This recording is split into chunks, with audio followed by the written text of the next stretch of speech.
Today I'm going to talk about the host. There was one question someone wanted to know is, does the host, if you win the diversity visa lottery, must be a green card holder or a US citizen? That means, what is the immigration status of the host? Should you only find someone who is a permanent resident, green card holder, or a US citizen? Or are you allowed to find a host who is not a US citizen, international student, for instance, or someone who has a H1 visa, which is a professional work visa, or someone who is under the exchange visitor program like J1 visa?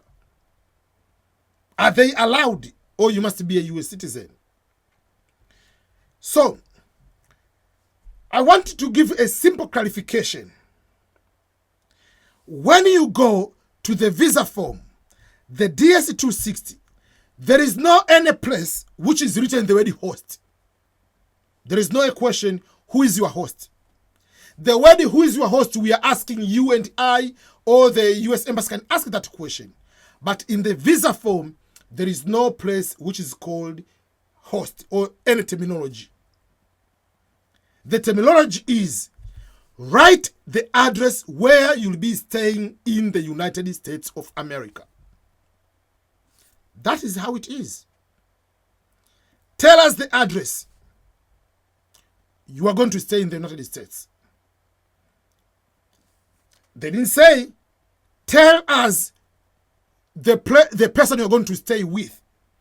You are looking for a host because of your income is not good enough to get apartment in advance, or to go and rent the hotel for a month. That's why you are looking for someone. So the point is, write the address. The address can be, you can find a friend, you can find a person, that friend or relative can be a student, can be international, can be a visitor here, can be here as green card holder, can be a US citizen, can be exchange scholar, can be someone under work visa. As long as it is better to have someone who is illegal, just to be in a safe side, that's all. So it's just their address, and you don't need to write their name even in the DS-260. It's just the address. I'm going to stay at blah blah blah blah. You don't need to write I'm going to stay with Ernest Makulilo. No, write the address 123 at whatever, Belton, Missouri, United States. That's the address I'm going to stay. So that's number one. Let's clear that. But the US Embassy might ask you a question. Where are you going to stay? Or they can use the most common, who is your host? Who is hosting you? Because it has been used that you are going to find a place to stay from a friend or someone on the internet. You will say, I'm going to stay at this address or with this person. They might ask, how do you know the person? You don't need to meet the person in person to be your friend or relative. No. I was looking for someone online to help me to stay, whatever. This is the person. I've never met him, but we have talked a couple of times.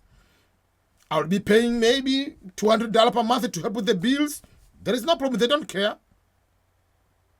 They ask just so that you can not come here and be a homeless. That's what they want to know.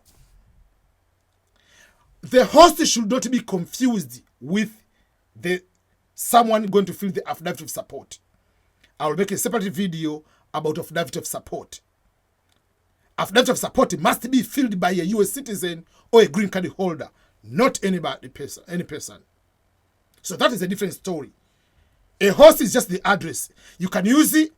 Me, I can be your host, but the person is filling the affidavit of support. If the embassy where you are requires the affidavit of support, any person, you can get another US citizen or a green card holder to be, and they can be living in another state to fill the affidavit of support, and you can be staying in another state.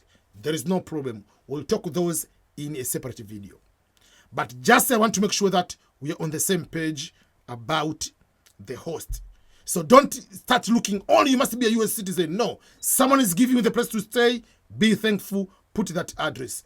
As long as the person is not a criminal, like you are good to go.